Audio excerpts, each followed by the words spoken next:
1774, the podcast with Bardell and Gregg Evans. Hello, welcome back to 1874, the podcast. I'm your host, Dan Bardell, joined by the Athletics' Gregg Evans to discuss all things Aston Villa Football Club. This show is, of course, sponsored by Luke Roper, and if you want to get 20% off everything that Luke have to offer, use the code TVV20 and you'll get 20% off everything they have in their lovely little online shop. Right then, Greg, how are you? Been a while, you okay? Yeah, good, thanks. Thanks for kindly inviting me back on. Yeah, I mean, it's not been a personal attack at all. Various things going on, including my COVID, which you know about, which caused us to have to cancel the one last minute, didn't it? Which wasn't great. But to be fair, we've had a nice little rest, me and you talking now, and I think I'm actually looking forward to. Not that I don't normally look forward to it, but I'm actually looking forward to this one because I think we've got a couple of good topics to talk about. So today we're going to talk about Morgan Rogers and the role that he could play for Villa moving forward next season. We're also going to have a little bit of a chat around Philogene because there's some interesting stuff there.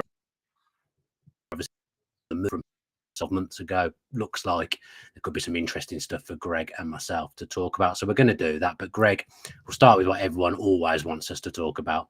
Just transfers generally at Villa. What's going on? Yeah, I mean, Villa have been one of the most active clubs so far, haven't they, in terms of incomings and outgoings? And I think the players that they've brought in already are going to strengthen the squad, and it's quite exciting to think what they're going to do and how quickly they're going to settle in. At Villa, obviously, some of them aren't back yet because they're still on international duty, and it's going to be a little bit of a staggered return, isn't it, for players? But every club's gonna have that. I think the key for Villa still is getting a bit more money back in. There's the interest from West Ham in John Duran, and other clubs are still showing an interest. Obviously, Jadon Philogene as well. No longer a Villa player, but Villa do have a sell-on clause there, so they'll be receiving a percentage back on any future sale. I believe it's around 30%, so that could be a significant amount of money that Villa get back in. And yeah, they're keen to reinvest and put money in. We know that these owners are prepared to back Unai Emery. We're told that the PSR is no longer an issue now because they've made the sales that they needed to make before June the 30th. So it's about finding the areas that they want to reinvest in. And I mean, probably think they're going to need another attacker at some point. I feel like they will be a little bit light if they don't look at that area, and I'd be very surprised if they didn't address that area before the start of the season.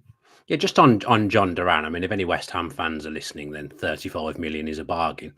If not, from a Villa perspective, I've got to be honest, I think 35 million, I think that's an excellent fee if Villa can recoup that for him. I think that's an incredible bit of business if West Ham pay that money for him. It's always difficult, isn't it, sort of looking outside as people that aren't balancing the books or aren't really too interested in the money, because as a Villa supporter, for example, you're looking at, do you want to lose that player or not? It doesn't really matter how much money you get back in for him, because you've then got to back the club to find a better alternative and a better replacement. Now, we know all about John Duran, don't we? He's a very exciting player with lots of potential. Hasn't quite settled into Villa. Is that the best way to put it? It feels like he doesn't quite. It feels like he doesn't quite fit into what Unai Emery wants.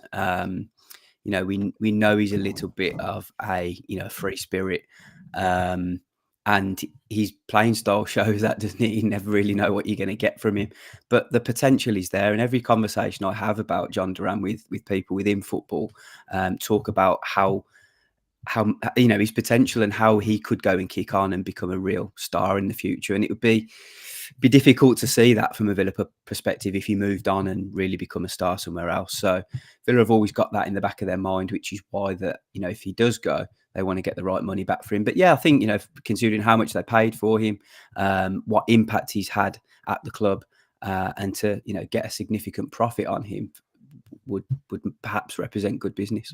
I mean, I'm not saying he hasn't got potential, because he definitely has, and you can definitely see that there's something there. And if you're talking about raw attributes for a centre forward, he has a lot of those things that you would look for in the modern day, I believe. But it's the off the pitch stuff that comes with him at the moment that I think is too much of a problem. And I think that's how Emery will be looking at it as well. Emery wants full buy-in from every player. Don't feel like we've got that from Duran, if I'm being honest, Greg. Yeah, I think that's probably the best way to put it, isn't it? Feel like that there's there's effort and application there, but he's maybe not, as you say, 100% into what Emery's trying to do. And if you're not, you get replaced. He seems in a hurry as well, doesn't he, Duran? He wants to be the main man. My main gripe with him is that I don't think he's realised what a good place he's in terms of being in a now Champions League, Premier League team. Okay, he's not the main number 9, but you're learning off a brilliant striker. You're working with a brilliant manager. You've got a great squad around you who will try and look after you. It's a very, very good dressing room. At Villa, I've kind of felt that he needs a reality check in the sense that I don't think he realises what he has at Villa. But then on the flip side of that, he's obviously backing himself to be a main number 9. And if he gets the opportunity to be a main number 9 elsewhere, and I'm assuming he'd get that at West Ham, then I can kind of understand that as well. Yeah, me too. I've got the same feelings. If you're a player with his ability, you want and you make this big move to the Premier League, you want to be playing regularly and showing what you're made of. He's not playing in this Colombia team that are exceptional and into the semi-finals of the Copa America. They're 27 games unbeaten. It's a really exciting Colombia team to watch, but he's not playing up front for them. If he's playing regularly in the Premier League, does he then get into the Colombia team and start performing regularly? There's all these little bits that he'll be looking at. And perhaps, just a new challenge might be better for him. He's been at Villa for 18 months now. Is that how long it is? 18 months? Yeah. And hasn't had the impact that he would have wanted to. And that's purely because Ollie Watkins has been brilliant. So what about another striker then, Cameron Archer? Because obviously he's now back at the club. I didn't actually see him in any of the footage of the players returning to training the other day. Part of me was thinking, is there another bomb squad going on here? Have we gone back to Paul Lambert times with a bomb squad? But I doubt Emery would do that. And obviously I saw the Courtney Hawes tweet, Instagram post as well about the club still spelling his name wrong. 5 years on, I don't know whether he's part of the first team training as well. But do you know anything that's going on with Cameron Archer at the moment? Courtney must be one of the longest serving players at the club. That's what he said. Did you see it? Yeah. Did you see it? I've only been here 5 years. Yeah. You would be a bit disappointed. People at my work still spell my name with 1G, so maybe we shouldn't take it personally. But yeah, with Cameron Archer, I mean, there's lots of interest from clubs, as there has been every summer. I'd expect Villa will be waiting to see if a big bid comes in for him, and if a suitable one comes in, that they'll look to move him on. I'd have thought. I can see that being a slow burn. One that potentially clubs are seeing where they're at the end of the window. Yeah, I just think it's quite difficult, isn't it? I mean, you see in Ipswich now they've come up and they've been very proactive and looking to sign young players that haven't quite done it in the Premier League but have been at big clubs. Hutchinson from Chelsea, perhaps Villagine if he decides to go there from Villa, and Delap from Manchester City. So Greaves as well. Yeah, Greaves, obviously another exciting young player. I quite like what they're doing, I've got to be honest. I think it's a good... Yeah, it feels similar to what Burnley were trying to do last year, because if you remember, Burnley, they bought Aaron Ramsey from Villa, didn't they? They tried to get Ian Maatson from Chelsea, but couldn't get him. And then they decided to go a little bit further afield and buy some of the players from abroad. Ipswich are giving it a go, and I think you just have to. If you get promoted to the Premier League now, you have to give it a go, else you're going to get quickly found out. So yeah, with Archer, every club in the Championship would be interested in signing him, but there's maybe only one or two that could actually afford him now. So it's going to be a difficult one to see which club could actually afford him, and then Premier League clubs are looking and thinking, is he worth the money? Can we go for somebody else? So I hope he ends up in a good situation, because he's gone from, on a very personal note for Cameron Archer, he's gone from being a player that had quite a slow start in football, but then really kicked on. Looked to have the momentum behind him. Was playing regularly for England under 21s. Was scoring in sort of every appearance that he played for, whoever that might be for. And he's just dropped off a little bit now after a disappointing year on loan at Sheffield United. Yeah, let's see what happens for him. I predict a late Burnley transfer. That would be my prediction. I can see him ending up there. I'm not sure he'd be that keen on going back to the Championship. I feel like he's already ticked off that box and feels like he's a bit better than that and wants to prove himself in a top flight, the Premier League, or perhaps somewhere else. It's all, I guess, for him as well. Like, there was talk that he'd be integrated into the squad under Steven Gerrard when he started the pre-season for Villa. It never quite happened, and then obviously since Emery's come in, Villa have accelerated. And I'm not trying to be disrespectful here, but, he isn't going to be leading the line for a team in the Champions League. He's not at that level yet. He hasn't developed that far in the games. I think Villa's acceleration with a lot of the young players kind of hindered them a little bit. I saw Louis Barry out for a run the other day after I'd had my interesting. Yeah, I've heard about some clubs who are very interested in him, and one's a very surprising one. Really? Whether that ends up happening or not, you can't do that. Yeah, sorry. I mean, just think as big a surprise as you could think, and then you've got it. Off to Louis Barry to Man City. Then you heard it here first from Gregg Evans, or Real Madrid to link up with Mbappe and Bellingham. But yeah, he was running quite fast. That's my feedback. I thought he was running quite fast. Sounds like he's fit. Then he obviously had a very disruptive second half of the season by sustaining a really bad injury. Was flying at Stockport, wasn't he, and scoring lots of goals. He's also feels like he's past that level now. Doesn't want to be returning to League Two or maybe even League One. So he's looking a little bit higher. I think what we'll see is clubs are showing an interest, and he's just waiting to find the right one, I think. I've just tweaked which club you're talking about. It's just come to me. It could be. Could it be the club that apparently is going to have the best stadium in the Midlands? Right? Recently relegated club. Could it be them? I don't know. I think there's a little bit of interest, but I'd be very surprised to see it happen because his family are very big Villa fans. Very big Villa fans. Okay, Louis Barry. Let's see what happens. You got there in the end anyway. I don't know why I didn't twig with that straight away. To be fair, right? Good gossip, Greg. I mean, I'm sure there's something concrete in it as well. Good, Greg. We know Gregg Evans is the man in Midlands football. There was a period where he was writing too much about other teams in the Midlands and not Aston Villa, if my memory serves me correctly. I'll tell you what, this guy looking to take the job of presenter on the podcast, he segued into Morgan Rogers very, very nicely there. Louis Barry's agent on the blower to Greg, giving him a little text. I can't stop thinking about Louis Barry, by the way. But he was in Villa gear as well. Big Villa fan, proud to be running around in historic. He's a Villa player, Dan. No, it was historic training wear. Right. Okay. But yeah, big Villa fan as you said. But anyway, right, Morgan Rogers, what we come here to do.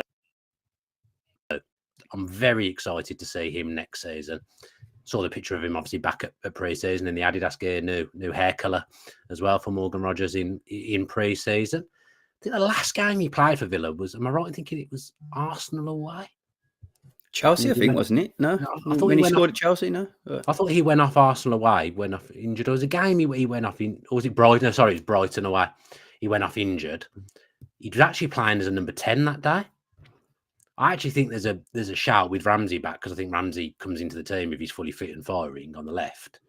I think we could see quite a lot of Morgan Rogers as a number 10 for Villa this season as a second striker. And I actually think as well, if Duran goes and if we weren't to bring a natural striker in, I think Rogers could be developed to kind of play with Watkins, but also replace Watkins when he's not there. I think he's got that in his locker to be developed that way. What are you expecting to see from him this season? Yeah, I'd like to see him kick on again, because the way he finished last season was really impressive. He missed the last couple of games through injury, didn't he? And he got injured, I think, yeah. But I remember he was on this, nice little goal scoring run. I think he scored against Brentford, Bournemouth and Chelsea, wasn't it? He scored 3 goals out of maybe 4 or 5 games, and 3 home games in a row he scored. That's it, yeah. And he was starting to look the part. I thought fair play. There was obviously the interview that he did when he after a couple of games, and he said that the manager had been telling him that he's still a championship player and he needs to improve, he needs to learn about what to do off the ball. And I remember watching the very first few games, and I thought he's looking a little bit out of depth for me. I thought he just wasn't quite ready. The off the ball work wasn't there. He was maybe trying a little bit too hard in possession. He was giving away too many fouls. I just thought positionally he just wasn't there. He needed time. And fair play to him, and to his credit and to the coaching staff's credit, he quickly got up to speed. And before his injury at the back end of the season, I thought he very much looked a part of the Villa team and very much like he could kick on. So yeah, let's hope he can this season. Been a great pickup, hasn't he? Because I think Villa ended up paying more than they maybe wanted to in the end, but it was still a relatively low fee. I think all in it's under 15 million after add-ons. He's not coming on a massive contract, so he's in Premier League terms and Villa terms, he's on a fairly modest wage at the moment as well. So you're right. When he first came, it didn't look quite there off the ball. I would say on the ball, you could definitely say, "Oh God, this guy can carry the ball. He can find space. He can drive." You could see stuff was there. And then a bit like with other players, you don't see the stuff that goes on. None of us see the stuff that goes on day to day at the training ground. Suddenly you watch a game and you feel like it's just clicked. I felt like that with a few players with Emery. I felt it with Torres at one point. Suddenly it just clicked. And Moreno, when he first came in, suddenly it just clicked with him. And I felt the same with Rodgers. Suddenly he was just better. And that's just that will come from work on the training ground. But I've been talking about players accelerating, the club accelerating, and then players maybe not being quite there at that level. We're looking at someone who had not really made an impact in the Championship this time last year, and now we're going to be asking him to be playing for a Champions League team, which is a hell of a jump and a hell of a rise. I think he's up to it. Do you? I do, yeah, I do. And it's mad, really, because 18 months ago or around about that time, he was on loan at Blackpool still and not really kicking on. And, I remember obviously him being the star of a very young West Brom team, moving to Man City, getting that big move. And then you just watched his sort of career drop a little bit. He went on loan to Lincoln, performed well there, but you thought, is that the level he's going to play at? And then he was at Blackpool, Bournemouth, I think, was he for a bit? Bournemouth, because I spoke to someone at Bournemouth and they were surprised when we signed him, and they were like acknowledged, geez, I didn't know he was this good. Didn't think he had it in his time at Bournemouth. And that's it. I think he really turned a corner at Middlesbrough and started performing really well under Michael Carrick. I think he moved a little bit from a left winger into almost a more of a central role. He started taking up more positions in the centre. And I think that's what appealed to Emery the most, when Villa were playing Middlesbrough in the FA Cup and they were doing all the scouting analysis work. He stood out as a real key player because at that point he was creating lots of chances for Middlesbrough, scoring a few goals, getting assists, but really being the chief creator of that team. So it was a case of trying to stop him. And then from there, conversations at the club took place. Mark Harrison, the head of the academy, knew him well from West Brom, as he does with the other 500 players that he's taken from the club. And conversations developed. They realised that they could get him for a fee that, maybe looks quite a lot, but in the grand scheme of things, he's a 21-year-old who has got a lot of potential still, and he's already worth more than he was signed for. So Villa thought that he could become a player that would increase in value, and help and put in the performances for them. And he showed that, I think, already, hasn't he? He's such a unique player. I can't think of many players that play in his position that are kind of his size and have his skill set. I think that's what I really like about him. And with Villa's transfer business so far as well, it feels like we're becoming a bit more of a physical team. I think we've been doing this podcast now for years together, back when we were doing it on The Athletic and doing it here. And I think we've always kind of bemoaned that Villa quite a small team. If Mings doesn't play, they struggle physically. It feels like now we're becoming a bit more of an athletic and physical team, which I think is what you need in the modern day. Yeah, look, it's no surprise that Villa were looking at that certain profile of Rodgers, who was a little bit taller. I think when Zaniolo come in, he was a bit taller as well, wasn't he? And Villa were a very short side when they lost Tyrone Mings. They lost a lot of presence around set pieces. Somebody who would be so dominant and win so many first contacts, in both boxes. He was really important. And Villa looked at that and they thought, if we're going to improve our set pieces, then we're going to need a slightly taller team. And I think with Rodgers, he's already shown some of his defensive qualities. I think there was a point where he'd made the most blocks from a midfielder, I think, per 90 anyway on average, which was pretty impressive and shows the other side to his game. And yeah, as you say, Dan, you don't really see a 6'3" attacking midfielder with such close ball control and skills. So he enjoys the physical side of things. I think I said earlier in the podcast that he was maybe making a few too many fouls when he first came, but I think he quite welcomes players trying to foul him as well because he's so big and strong. Yeah, they can't really. They have to resort to taking him down at times. And yeah, I think he just relishes that physical side of things. So yeah, he's got a lot going for him. I mean, I think Villa are going to have some good players on the bench in certain games next season. Hopefully, everyone can stay fit because that was a big problem last season. But I'm already starting to look at what I think the makeup of our main 11 will be. And I'm looking at that left-hand side now, and I'm thinking, right, Matsson's obviously going to play at left back. Very athletic, gets up and down very well. Just been named best left back in the Champions League for the season just gone.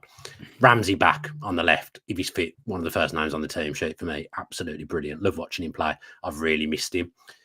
Then if you've got Rodgers as a 10, which is where I'm thinking he might play, potentially he'll have Barkley as a left central midfield in certain games. Watkins stays very central, but if he is going to drift, it will be more to the left. I'm starting to look at kind of down that side now and really like the look of it. And all those players are athletes, quick, mobile. I'm starting to look at that left-hand side and thinking, I can see something there. I really like what's cooking there.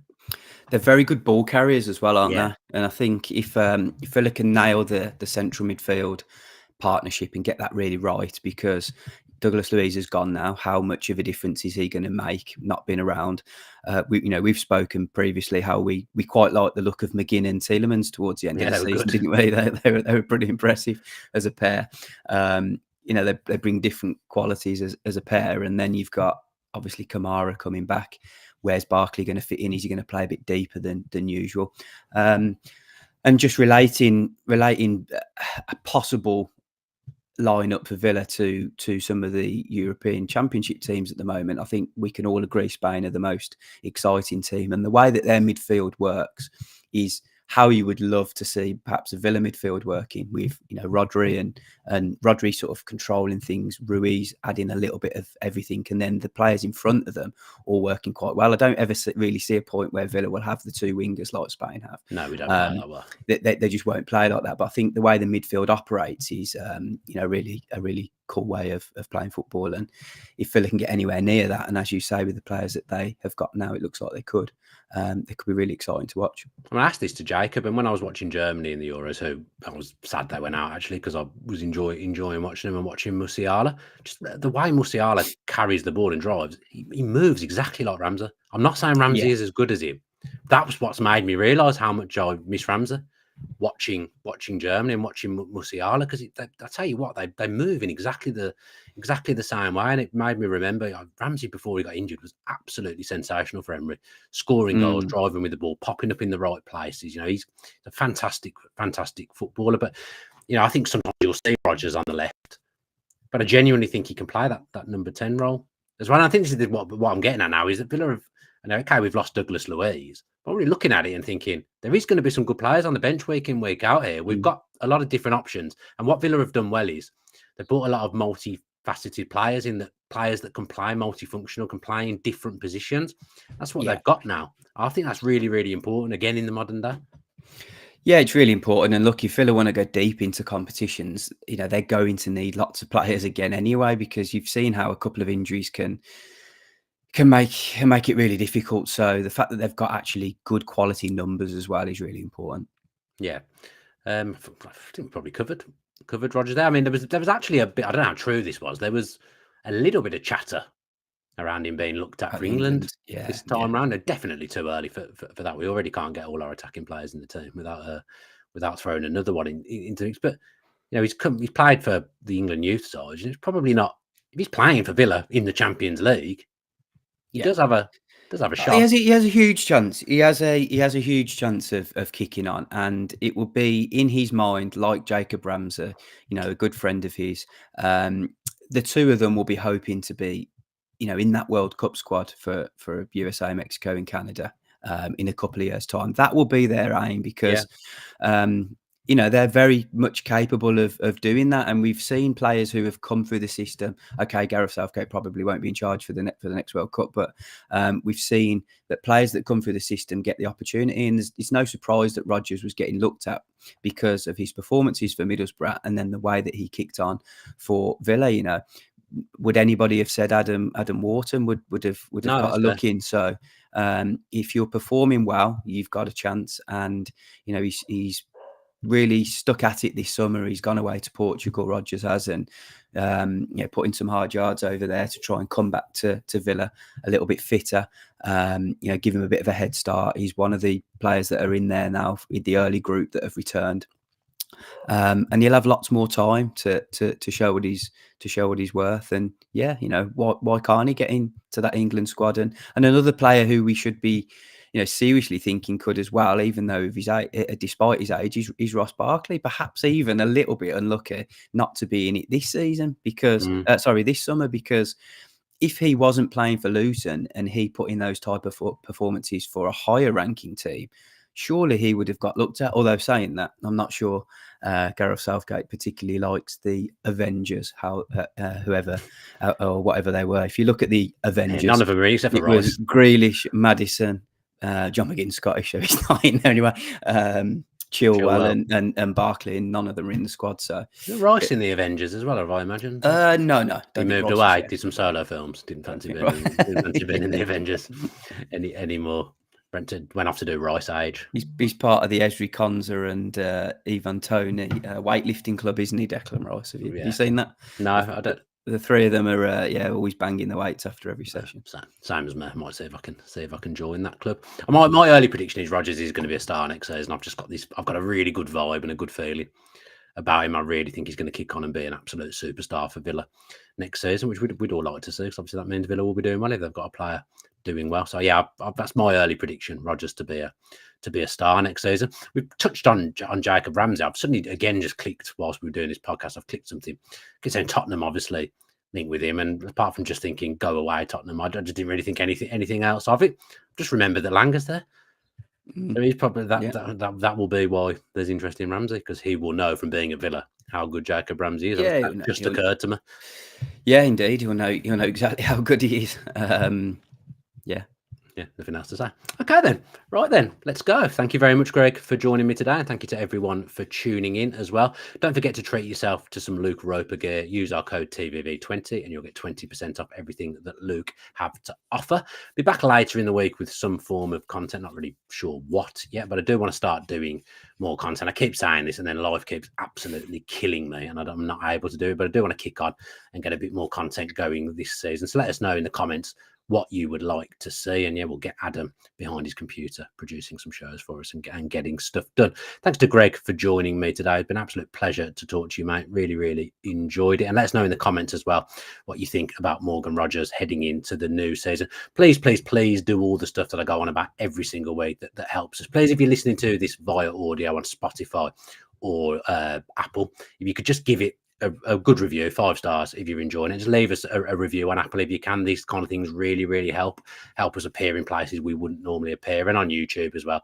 Like the video and subscribe if you're not subscribed. If you're watching this and you're not subscribed, if you could please subscribe, that would be brilliant. Let's aim for around 400 likes on this podcast as well.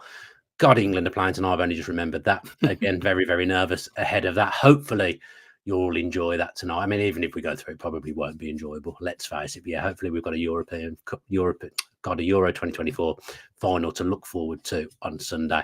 Have a good rest of the week. As I say, content will be coming soon as well. And up the Villa.